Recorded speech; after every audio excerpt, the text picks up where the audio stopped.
Hi, my name is Sadie Hoagland. I'm with the Utah Book Fest of 2022, and I'm here with Angelika Brewer, who is going to be joining us for the Utah Book Fest in a couple weeks here. She's also the Poet Laureate of Ogden, Utah. Welcome, Angelika. Hi, thank you so much for having me. I'm really excited to ask you a few questions. First, I was hoping you could tell us how you came to poetry and specifically how you came to spoken word poetry, which I read a lot about the kinds of slam poetry and things that you do, and if that's your favorite genre, sort of how that came to be. Sure. So I actually started writing written poetry first in all of the familiar forms and verses that we learn about in school. That was my introduction to poetry as a whole, was early on in elementary school. I remember just being taught how to write a haiku or something. I don't even remember specifically what it was, but I fell in love. I was always a writer. I told lots of stories in my writing when I was a kid and wrote little books and stuff. So when I found poetry, it was a way for me to describe things that were hard for me to describe out loud.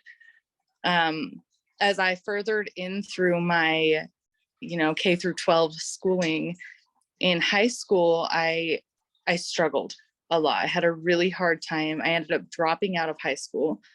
And when I returned to school, I was at an alternative school. I had a teacher there that introduced me to spoken word poetry. I was really incredibly shy and reserved. I didn't, really talk much at school. I was incredibly anxious.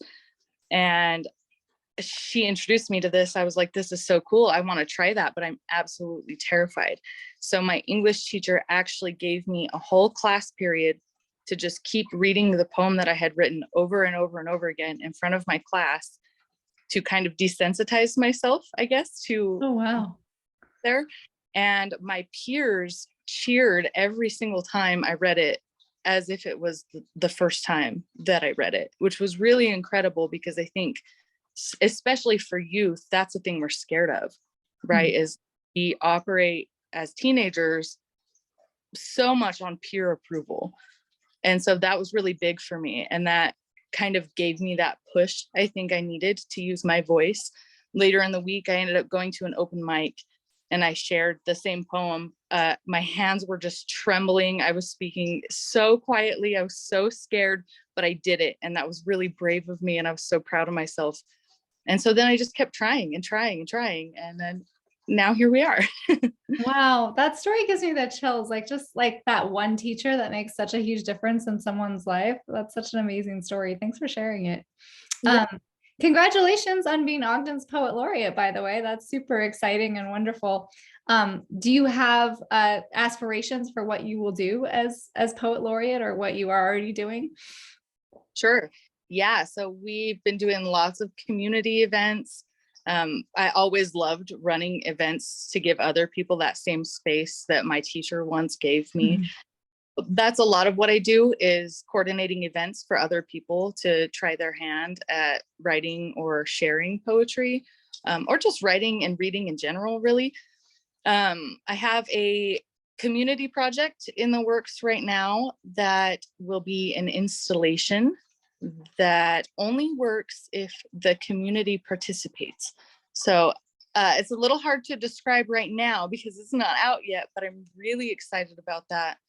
And I'll be posting lots about it when it comes out and when it's all released. And then that will be actually a stop for people in the community and visitors when they come to Ogden to get people engaged. So I'm really excited. Oh, I can't wait. Stay tuned, everyone, for this project. Would you leave us with a poem or two? Sure. Yeah, I have a couple that I'll share. So this, just a little preface. Early on in my writing career, I self-published and self-bound this chapbook. And it took me so long to do that I only made however many copies I made and then never made any more.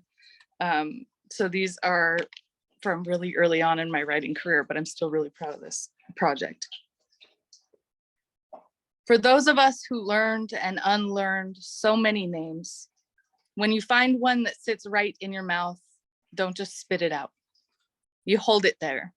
You say it nicely over and over and over until it knows you want it to come back after it comes out.